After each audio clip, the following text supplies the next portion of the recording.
Welcome to சூரா விவசாய நிலம். நான் பார்க்க போகிறது 7 ஏக்கர் விவசாய நிலம் பார்க்க போகிறோம். தார் ரோடு ஃபேஸில் இருக்க இடம், அதாவது பஸ்ஸு போகிற தார் ரோடு தான் பாருங்கள். தார் ரோடு பாருங்கள், இந்த தார் ரோடுக்கு அந்த பக்கம் பாருங்கள், இதான் இடம். 7 ஏக்கர் இருக்குது பாருங்கள், மொத்தம் 7 ஏக்கர் இருக்குது. இது போக பார்த்தீங்கன்னா உங்களுக்கு வந்து கிராமம் பார்த்தீங்கன்னா அங்கே பாருங்கள் வீடு தெரியுதா, கிராமம் ரொம்ப பக்கமாக இருக்குது. இபி லைன் போஸ்ட் வந்து போகுது, இடத்துக்கு இல்லை ஓரமாக போகுது. இடம் வந்து ஸ்டார்ட் பண்ணுறது வந்து பார்த்தீங்கன்னா இடம் வந்து இங்கே ஸ்டார்ட் ஆகலை, தள்ளி ஸ்டார்ட் ஆகுது. இங்கேருந்து ஒரு 30 அடி தள்ளி இடம் ஸ்டார்ட் ஆகுது. இடம் வந்து காலி இடம், எம்டி லேண்டு.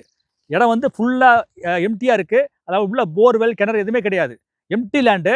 ஆனால் வந்து தண்ணி சோர்ஸ் பார்த்தீங்கன்னா உங்களுக்கு வந்து ஒரு 40 ஃபீட் தண்ணி மேலே நிற்கும்.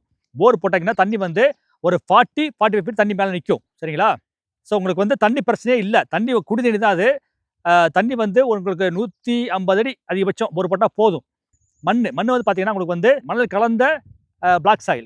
பிளாக் சாயிலே வந்து பார்த்தீங்கன்னாக்கா பியூர் பிளாக் சாயில் இருக்கும். அது வந்து பார்த்தீங்கன்னா உங்களுக்கு வந்து ரொம்ப ஹார்டாக இருக்கும். இது வந்து சேண்ட் கலந்த பிளாக் சாயில். அப்படிங்கும்போது உங்களுக்கு தென்னை மரம் வைக்கலாம். நீங்கள் குடும்ப சொத்து, நீங்கள் வந்து லாயர்கிட்ட கொடுத்து செக் பண்ணி பார்த்துக்கலாம். நீங்கள் இந்த ஓடை தண்ணி போயிட்டு இருக்கும், மழை பெய்யும்போது தண்ணி போயிட்டு இருக்கும். உங்களுக்கு மழை பெய்யும் தண்ணி, இப்போ மழை லைட்டாக பெஞ்சிருக்கு. மழை காலத்தில் பார்த்தீங்கன்னாக்கா அக்டோபர் மாதம் நவம்பர் மாதம் வந்தீங்கன்னாக்கா, அதாவது இந்த மாதம் எண்டில் இந்த இயர் எண்டில் வந்தீங்கன்னாக்கா உங்களுக்கு வந்து அதாவது ஐபிசி மாதம் சொல்லுவாங்க, ஐபிசி மாதம் கார்த்திகை மாதம் வந்தீங்கன்னாக்கா தண்ணி வந்து இங்கே இருக்கும். சரிங்களா? அப்போ என்ன செய்யணும், நீங்கள் வந்து சிமெண்ட் பைப் வந்து 2-3 பைப் போட்டு நீங்கள் வந்து உள்ளே போகிற மாதிரி இருக்கும்.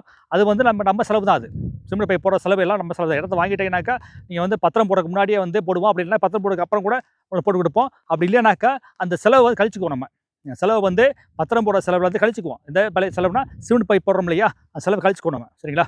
இது வந்து உங்களுக்கு சிமெண்ட் பைப் போட்டிங்கன்னா ஈஸியாக நீங்கள் வந்து உள்ளே போயிட்டு வரலாம். இன்னொரு விஷயம் பார்த்தீங்கன்னா உங்களுக்கு வந்து சுத்தம் பண்ணுறது, அதுக்கப்புறம் வந்து சர்வே கல் போட்டு சர்வேரை கூட்டு வந்து அளக்கிறது எல்லாமே எங்கள் செலவு தான். சரிங்களா? நாங்களே பார்த்துக்குவோம். எங்கள் பொறுப்பு, எங்கள் செலவு ரெண்டுமே. சரிங்களா? ஃபாலோ பண்ணுறதுக்கு நாங்கள் இருக்கோம். ஃபென்சிங் போடுறது, போர் போடுறது, வேலைக்கால் எடுத்துறது, பிளான்டேஷன் பண்ணி தர்றது, A to Z எல்லாம் பண்ணி தரதுக்கு நாங்கள் இருக்கோம் இங்கே. சரிங்களா? எங்கள் ஆஃபீஸ் இங்கே தான் இருக்குது. ஸோ நீங்கள் வந்து ஜஸ்ட் ஒரு ஃபோன் கால் பண்ண மட்டும் போதும், நாங்கள் பார்த்துக்குவோம். உங்களுக்கு வந்து ஒரு சென்ட் விலை சொல்கிறீங்க. சென்ட் விலை வந்து பார்த்தீங்கன்னாக்கா 7000 rupees தான்.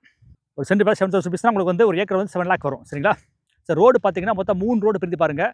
அந்த பக்கம் ஒரு ரோடு போகுது, இந்த பக்கம் ரோடு போகுது, இந்த பக்கம் ரோடு போகுதா, இது வந்து ஜங்ஷன். ஸோ உங்களுக்கு வந்து இடத்தோட ஏரியா வந்து மொத்தம் 7 ஏக்கர் விவசாய பூமி, புஞ்சை பூமி. இடத்துக்கு டாக்குமெண்ட் பார்த்தீங்கன்னா உங்களுக்கு கிளியர் டாக்குமெண்ட் தான், ஃபேமிலி ப்ராப்பர்ட்டி. இது நீங்கள் வந்து லாயர்கிட்ட கொடுத்து டாக்குமெண்ட் செக் பண்ணி பார்த்துக்கலாம். நீங்கள் ஸோ மேற்கொண்டு உங்களுக்கு தகவல் தேவைனாக்கா 8489761364 என்னோட வாட்ஸ்அப் நம்பரு. வாட்ஸ்அப்புக்கு தயவுசெய்து மெசேஜ் போடுங்க, கால் பண்ண வேண்டாம், மெசேஜ் போடுங்க. இதுக்கு வந்து மதுரையிலேருந்து பார்த்தீங்கன்னாக்கா, இடம் லொக்கேஷன் வந்து மதுரையிலேருந்து பார்த்தீங்கன்னாக்கா, மதுரை ஏர்போர்ட்லேருந்து 60 கிலோமீட்டருக்குள்ளே வரும்.